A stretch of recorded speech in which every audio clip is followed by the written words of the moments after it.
SCP-6140. L'Empire véritable. Classe, quêteur. La force d'intervention conjointe Oméga 100. La dernière bataille a été créée en coopération avec les organisations suivantes: la Coalition mondiale occulte, le Pentagramme, les forces paranormales de l'Armée de libération populaire, la division de gestion du paranormal du ministère de la Sécurité de l'État de la République populaire de Chine, la division P du GRU. Tant que le confinement ne sera pas établi ou que la fondation n'est pas tombée, la force d'intervention mobile Nu-7, coup de marteau, a été intégrée au sein de la force d'intervention conjointe Oméga 100 et placée sous le commandement direct de 5-6. Les bâtiments de la fondation dans les zones actives sont en train d'être évacués, et le personnel remplacé par des contingents de force d'intervention conjointe Oméga 100, en accord avec le plan de déploiement 6140.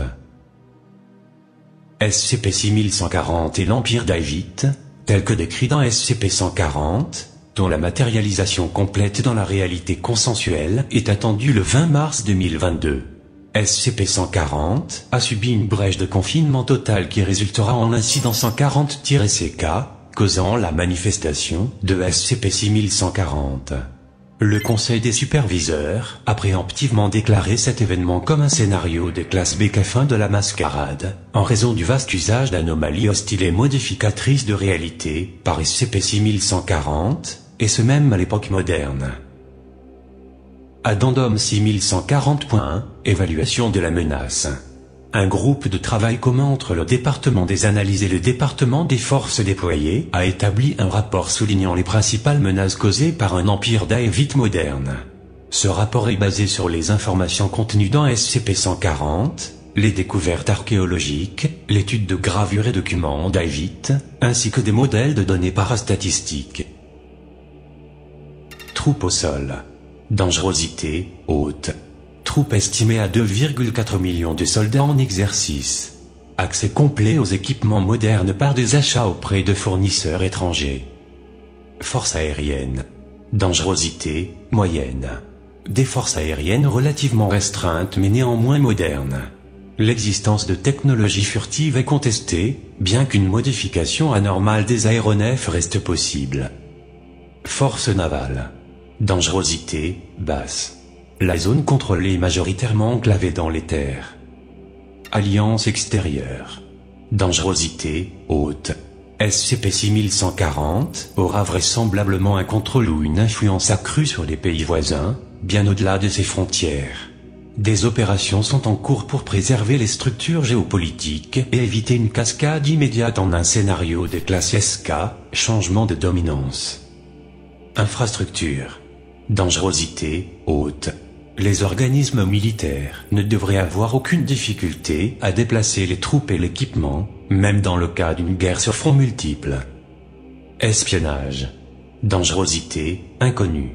L'existence d'une agence d'espionnage nationale est probable, mais il est impossible de connaître plus en détail ses capacités. Modification d'humanoïde. Dangerosité, moyenne. Capable de provoquer des changements significatifs à des individus pour des buts spécifiques. Les possibilités tactiques engendrées sont inconnues. Collusion avec des entités pluripotentes de catégorie Apex. Dangerosité, haute. Les capacités destructrices sont supposées être accrues via des pactes avec le roi écarlate. Armement biologique. Dangerosité, haute. Les données historiques indiquent des capacités de transfiguration anormales hautement développées, les probabilités d'une épidémie d'origine végétale ou fongique sont élevées. Armement nucléaire. Dangerosité, extrême. Le contrôle d'armes nucléaires et de missiles ICBM, pour leur envoi par les Daevit est une certitude. Addendum 6140.2, incident déclencheur. L'existence de SCP-6140 est la conséquence d'une brèche de confinement terminale impliquant SCP-140. Le tirage originel et anormal d'une chronique des Daeva, publiée par SCP-140-A, consistait en 75 copies. Parmi celles-ci, 49 furent détruites par les capacités anormales de SCP-140. Les agents de la Fondation furent capables de localiser 20 autres copies et de les détruire de manière sécurisée, laissant 6 copies existantes, SCP-140, et 5 exemplaires supplémentaires, hors confinement, collectivement désignés SCP-140-B. L'une de ces instances non confinées se trouvait dans la collection personnelle de Richard Bruce, 11e comte d'Elgin, un associé connu de Marshall Carter et Dark. Bien que Bruce ait observé les protocoles adéquats pour la gestion de sa copie de SCP-140-B, et ne laissait jamais aucun liquide à proximité, la sécurité en général sur sa propriété était laxiste. En conséquence, un groupe d'individus anormaux légèrement armés furent capables de pénétrer par effraction dans sa propriété et d'y voler son exemplaire. Suite au vol, Bruce contacta immédiatement Marshall Carter et Dark pour rapporter l'incident. Compte tenu du danger inhérent à SCP-140, Marshall Carter et Dark contactèrent à leur tour la Fondation par un intermédiaire, acceptant de laisser la Fondation confiner la copie une fois celle-ci récupérée. La force d'intervention mobile MU3, les plus offrant, fut déployée à la recherche de l'instance de SCP-140-B. Il fut rapidement établi qu'elle avait été dérobée par une secte des enfants du roi écarlate, souhaitant utiliser celle-ci pour ressusciter l'Empire d'Aevith, où le roi écarlate était vénéré de manière prédominante. La force d'intervention mobile MU3 traqua le culte jusqu'à une habitation, à Elgin, dans la région des Moray, en Écosse, et tenta d'intervenir. Cependant, ils arrivèrent trop tard et découvrirent que le rituel avait déjà été accompli. Pendant ce temps, les vidéos de surveillance montrèrent que, peu avant leur arrivée, SCP-140 avait spontanément pris feu alors qu'il était au sein de sa chambre de confinement. La Coalition mondiale occulte, l'Initiative Horizon, et la Main du Serpent, qui possédaient chacun un exemplaire d'une chronique des Daeva, confirmèrent que leur propre copie s'était consumée au même moment que SCP-140. La position de la 5e instance de SCP-140-B est inconnue, mais il est supposé qu'elle ait également pris feu. Selon les meilleures hypothèses des enquêteurs de la Fondation, le rituel impliquait la combustion de SCP-140-B afin de ramener le seul vrai empire de son antique et vétuste parchemin. Des liens thaumaturgiques de sympathie causèrent la destruction simultanée de toutes les autres copies d'une chronique des Daeva. Suite à la complétion du rituel, tous les artefacts d'Aevith connus commencèrent à émettre des radiations de Hume suivant une fréquence omicron. Le rituel a été réalisé lors du solstice d'hiver, défini dans le rituel comme l'équivalent symbolique de minuit. Mais il n'est pas attendu qu'il prenne effet avant l'équinoxe de printemps, vraisemblablement défini comme l'équivalent de l'aube. Moment auquel l'empire d'Aevith se manifestera alors dans la réalité consensuelle d'un seul coup, défini comme un réveil à la suite d'un profond sommeil ou une longue amnésie. Addendum 6140.3, communiqué de la Fondation. Le communiqué suivant fut envoyé à tous les membres du personnel de la Fondation afin de les informer de la manifestation imminente de SCP-140 dans la réalité de référence.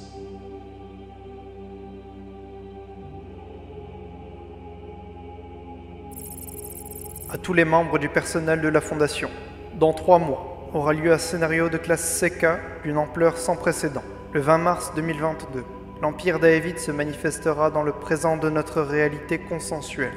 Les estimations actuelles suggèrent que son étendue territoriale s'étendra de la Sibérie centrale et remplacera la majorité du Kazakhstan moderne. Dans l'intérêt des membres du personnel qui ne seraient pas familiers avec l'Empire d'Aevith ou SCP-140, suit un bref résumé. L'Empire d'Aevith serait l'une des nations les plus anormales et hostiles qui n'ait jamais existé. Plusieurs pratiques thaumaturgiques innovantes pour l'époque furent développées dans cette région, qui inclut l'hémomancie, la phytomancie et la nécromancie. La religion d'État impose le culte du roi écarlate, une figure divine violente.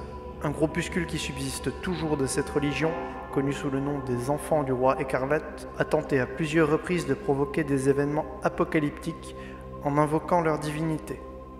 Leurs capacités anormales militaires auront été grandement améliorées grâce à l'accès aux technologies et armements modernes.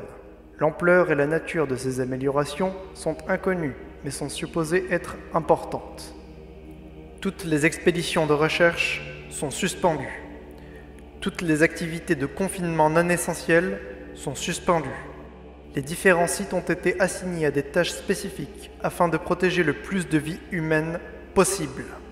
Apprêtez-vous à recevoir un communiqué détaillant vos nouvelles priorités. Le 19 mars, Tous les membres du personnel essentiel seront déplacés vers des sites protégés par des encres à réalité pour être immunisés face au scénario de classe CK. Les membres du personnel de classe A et ceux spécifiquement sélectionnés seront relocalisés vers des sites extradimensionnels. Nous sommes actuellement en train de travailler à l'installation de puits temporels constants de Xiancanastasakos PTCXA additionnels afin que l'existence de la Fondation résiste aux perturbations rétroactives. Nous survivrons à la réapparition de l'Empire d'Aevith. Peu importe ce qui arrivera le 20 mars, la normalité sera protégée. Le consensus sera maintenu. De la part d'O5-1. Sécuriser, contenir, protéger.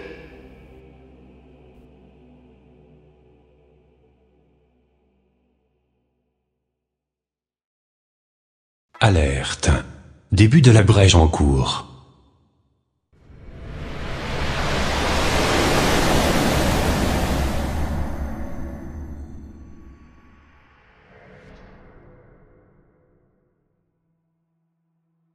SCP-6140. Classe, neutralisée. En dehors de sa documentation archivée, SCP-6140-A doit être référé par son nom légal, plutôt qu'en tant qu'objet SCP. Il n'est pas considéré anormal. Les informations concernant SCP-6140 sont classées niveau 1 et sont disponibles pour la recherche. SCP-6140 était un scénario de classe CK qui a résulté en la réapparition de SCP-6140-A. Un État reconnu par l'ONU et connu officiellement sous les noms de République du Daevastan. Les nations prédécesseuses du Daevastan incluent l'Empire d'Aevith, divers groupes tribaux, et son appartenance à l'Union des républiques socialistes soviétiques, qui furent toutes effacées de force de la réalité consensuelle jusqu'à ce que SCP-6140 se produise le 20 mars 2022. SCP-6140 a été provoqué par la destruction de SCP-140, un texte qui prétendait décrire l'Empire d'Aevith historique. La Fondation a depuis appris que SCP-140 était hautement incorrect.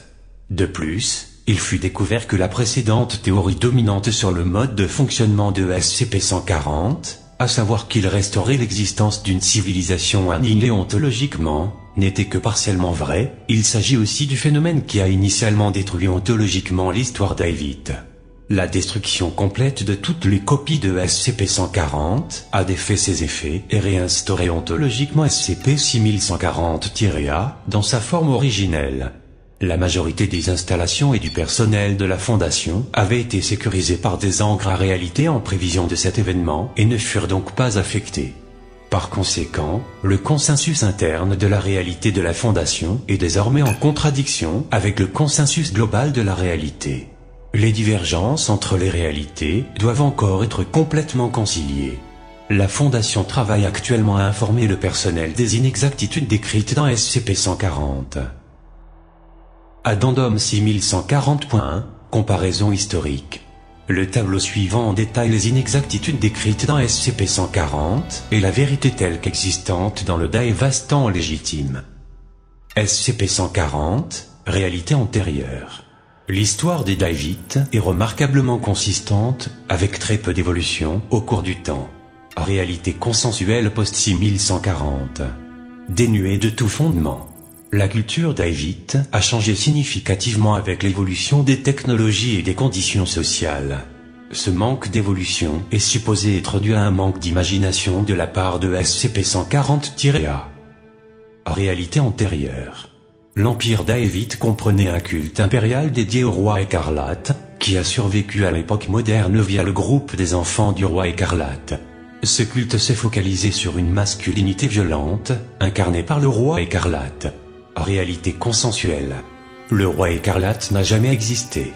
Le mythe du roi écarlate a été inventé par SCP-140-A, afin de minimiser la gouvernance de l'Heptamensor, les 7 matriarches qui dirigeaient le Grand Khanat des Devas, et subvertir la matriarchie d'Aevith en faveur d'une patriarchie occidentale plus familière. Les experts actuels traduisent Heptamensor par « les 7 mères ».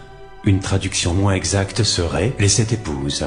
SCP-140-A a mal interprété ce nom, intentionnellement ou non. Réalité antérieure. L'Empire d'Aevite possédait l'une des plus grosses populations d'esclaves de toutes les civilisations dans l'histoire, les esclaves constituant approximativement 75% de la population totale du pays. Réalité consensuelle. Véridique. Cependant, peu après ce pic, une révolution d'esclaves a détruit l'Empire d'Aevite. Les États qui lui ont succédé se sont définis comme héritiers de cette révolution et abolirent l'esclavage sous toutes ses formes, à l'exception de la brève existence du régime Coevar, qui s'effondra après un coup d'État militaire. Réalité antérieure. Les Daevites étaient dirigés par une sous-espèce d'humain normal et dotés d'une longévité accrue, connue sous le nom de Daeva et pratiquant l'anthropophagie. Réalité consensuelle. Les Daeva étaient des humains standards, qui se présentaient comme des dieux et étaient connus pour pratiquer le cannibalisme. Cependant, la classe dirigeante Daeva fut oblitérée durant la révolution des esclaves, qui détruisit l'Empire d'Aevite. Les nations daévites suivantes utilisèrent le titre de Daeva pour divers postes dirigeants, mais ces Daeva ultérieurs n'avaient que peu de rapport avec la classe dirigeante originelle et ne se présentaient pas comme des dieux. Réalité antérieure. SCP-076 est un humanoïde anormal confiné par la Fondation. Il s'agit d'un guerrier immortel qui n'est capable de penser qu'à la violence ou l'agriculture. SCP-073 est un autre immortel humanoïde, lui aussi en confinement, considéré être le frère de SCP-076. Leurs noms sont supposés être respectivement Ablessal et Caïn, et ils sont soupçonnés d'être reliés au Caïn et Abel du livre de la Genèse. Réalité consensuelle. Ablessal et Caïn sont des héros culturels d'Aevite qui n'ont de rapport avec aucune religion abrahamique. Ensemble, ils menèrent la révolution des esclaves contre l'Empire d'Aevite. Aucun des deux n'était anormal. Réalité antérieure. Les Daevites pratiquaient une forme anormale d'horticulture, capable de créer des plantes conscientes et hautement anormales, dotées de divers effets. Plusieurs anomalies différentes de ce type sont confinées sous les désignations SCP-3140, SCP-392 et SCP-3399. Réalité consensuelle. L'horticulture d'Aevite est hautement avancée, mais pas anormale. Les techniques utilisées dans le pays ont servi de base à l'horticulture dans le monde. Addendum 6140.2, profil de SCP-140-A.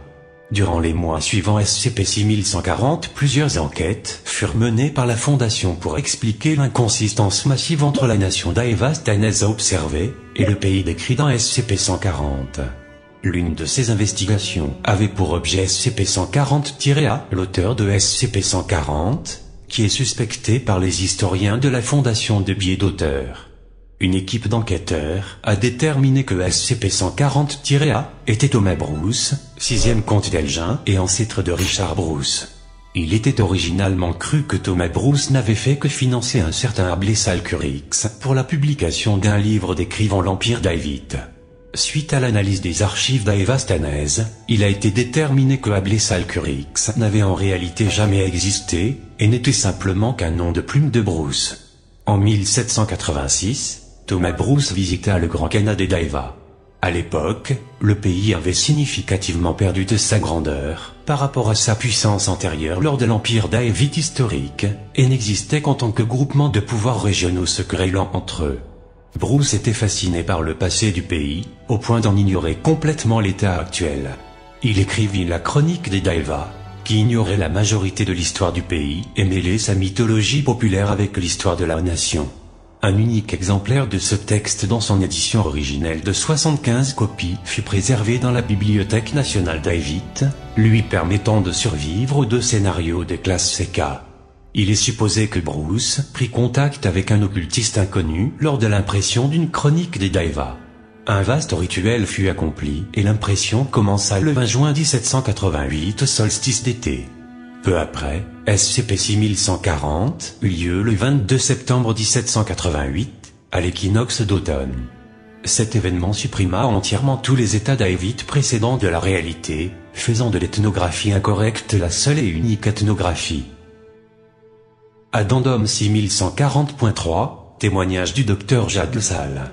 À la suite de l'événement de SCP-6140, il fut découvert que la Fondation possédait 2 infrastructures, le site 761 et la zone 25 au sein du Daevastan. Le personnel situé dans celle-ci n'avait conscience que d'une réalité où le Daevastan avait existé de manière continue, mais était néanmoins entièrement loyal à la Fondation. Le conseil des superviseurs demanda au Dr Pratan Jadlsal, un membre d'Aevistan et de la Fondation, de donner un briefing sur l'histoire de son pays peu après l'avènement de SCP-6140. Ce qui suit est une transcription du briefing qu'il présenta au conseil le 21 mars 2022. Bonjour tout le monde, j'espère que vous allez bien. Je reconnais certains d'entre vous, mais je sais que ce n'est pas réciproque. Vous m'avez demandé de vous faire un exposé sur mon pays natal, dont aucun d'entre vous ne connaissait l'existence. Pour en rajouter une couche, vous êtes plus familier avec la représentation de notre pays scandaleuse, hautement fantasmée et réalisée par un orientaliste anglais du XVIIIe siècle, complètement à l'ouest.